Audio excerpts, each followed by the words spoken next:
Welcome to Going Insane with Temperance Domain. That's me. Hope everybody's doing well. Don't forget to hit the like, subscribe, leave a comment, share it. That'd be great too. I welcome all good feedback. And yeah, let's get started. So I've just finished my Oracle message for the day, and it's right in line with what I was considering to talk about today. Really, really, it's incredible how that works, the energies. And when you get into the river, I call it the river, like the Holy Spirit, the water, you just float with the current.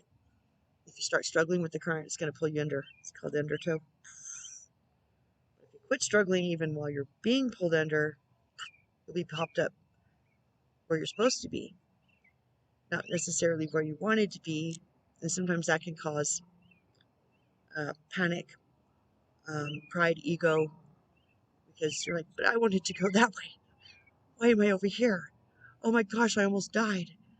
And it's like, the universe is like, but you weren't supposed to go that way. We tried to tell you. We want you over here because there's so many more blessings. Your perfect spot's over here, and I always my thing is I always say get in the river and float. It's easier, and it's way more fascinating, in uplifting, educational. You gain so much wisdom and knowledge in perfect synchronicity, in perfect step with where you are, because we can't see from up. We don't have the up. We don't have the view from the catbird seat. We just don't. We can't see the big puzzle. We keep trying to shove our piece of the puzzle into a space where it doesn't belong. It will never belong because only one jigsaw puzzle piece can fit in that space. There are no two alike. There can't be. You're not supposed to be. I mean, if we were all the same, we'd be stacked. We'd just be stacked.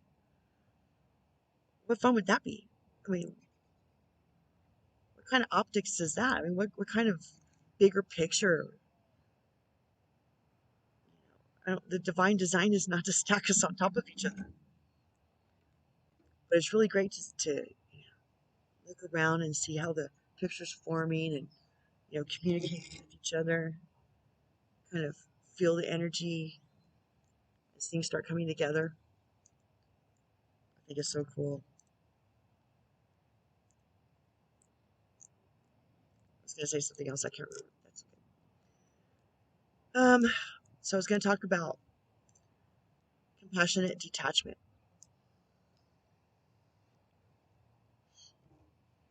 It's kind of a necessary rub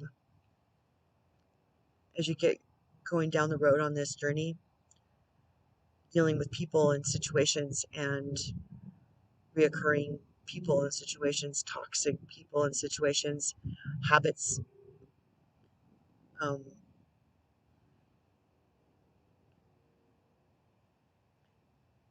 Compassionate detachment to me means that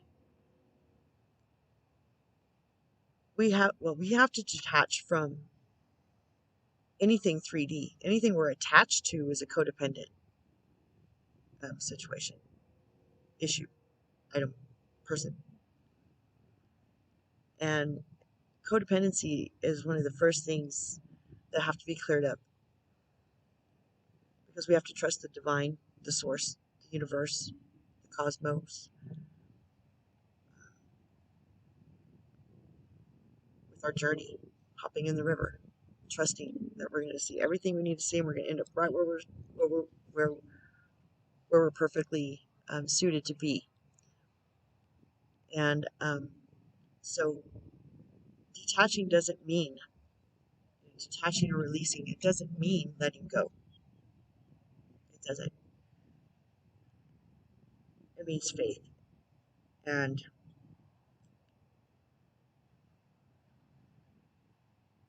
it equals power, not only for you, but to the other person. When you love someone so much that you're squeezing so tight, you're like Tommy Boy with his sail and his hamster, and I love you and hug you, squeeze you, you know, he killed the hamster. Well, it also means that we don't trust that we're worthy enough, or that the other person can find their way to love, to the light. And by staying attached or corded, we actually um, repel them, for one. I mean, that's natural. Anytime you're going to squeeze something to death, it's going to run in the other direction. Um, and if we're in that mode, we're not healthy enough to have a truly reciprocal, loving, unconditionally loving relationship anyway, are we? I mean, a codependent relationship doesn't end well. I mean, that's what addiction is. It's a codependent relationship with something that's really not supposed to be happening. It's really not healthy. It's not adding to a state of mind or a peace. It's not proactive in your life or your growth in any way.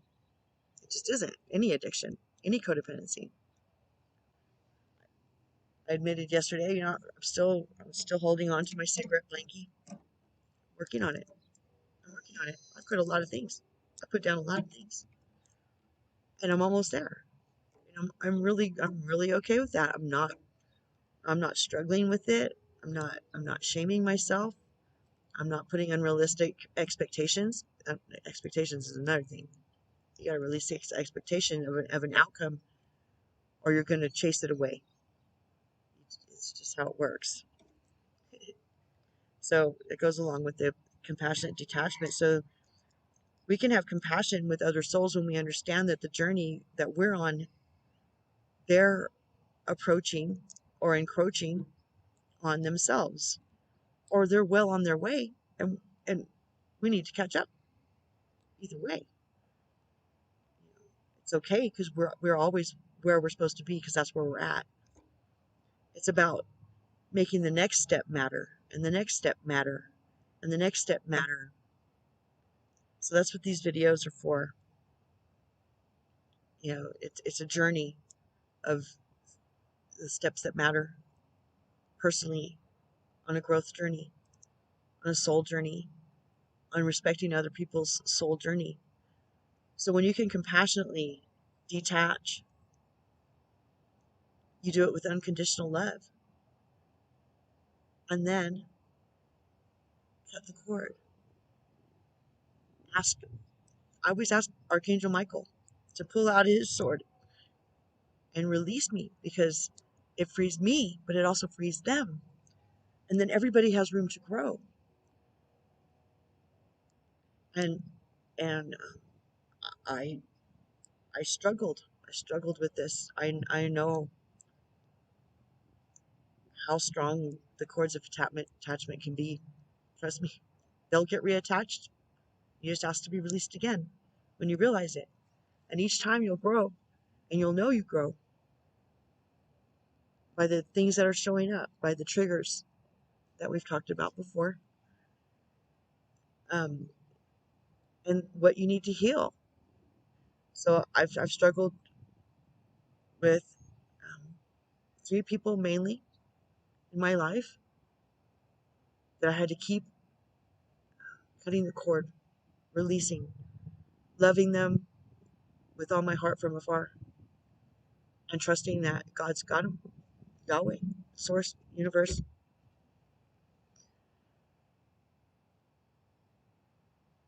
And they don't need me to make it.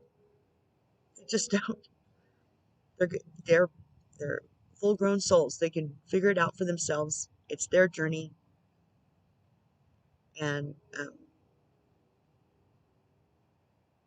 thus far they really haven't respected mine. So it's okay. It's okay. I still love them, but I'm not attached to them needing. I'm not attached to their giving me esteem, being okay with what I'm doing, respecting me as a person. I'm okay with that. I don't need it. I'm not codependent on it any longer. Yay me! It's a good place to be because it's a very light feeling.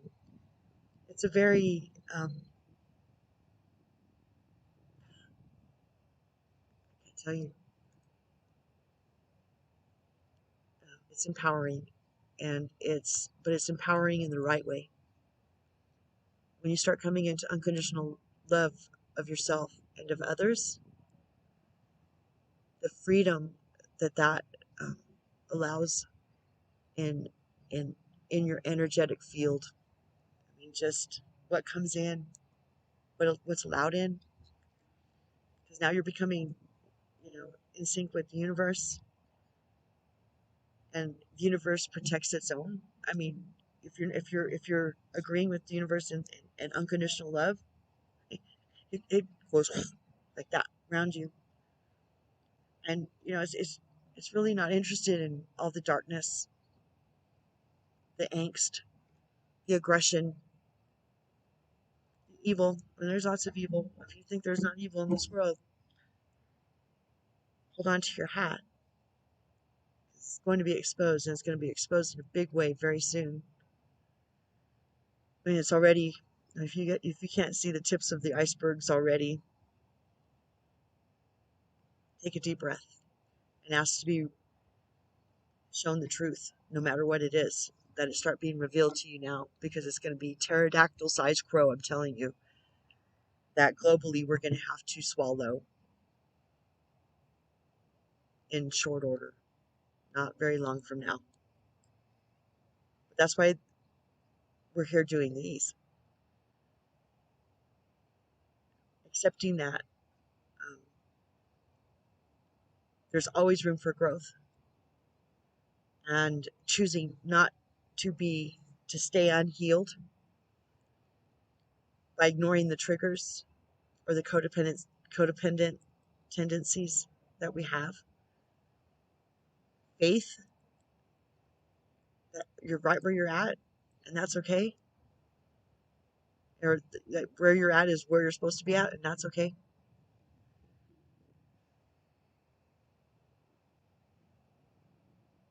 Forgiveness for others as you're forgiven.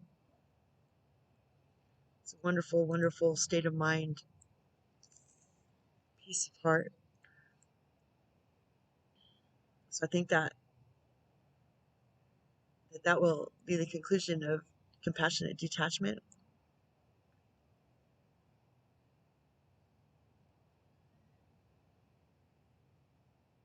Smile at someone today. Open a door. Crack a joke. Find joy. Remember, you're the gift. Start looking for opportunities to share that, even if it's just a cookie at a time. You know, karma is not only just negative. Good karma stacks up way faster than the bad karma, the negative karma, but perceived negative, because it's never negative. Not to go down too much of a rabbit hole here, but all karma being equal is good, because we learn as a soul in the eternity of existence, or as a soul in this plane, in this existence, opportunities to be accountable and culpable for our actions, and to take that lesson and move forward and teach it to others. That's the gift. Okay. Love you guys. Peace. Yeah, I can see.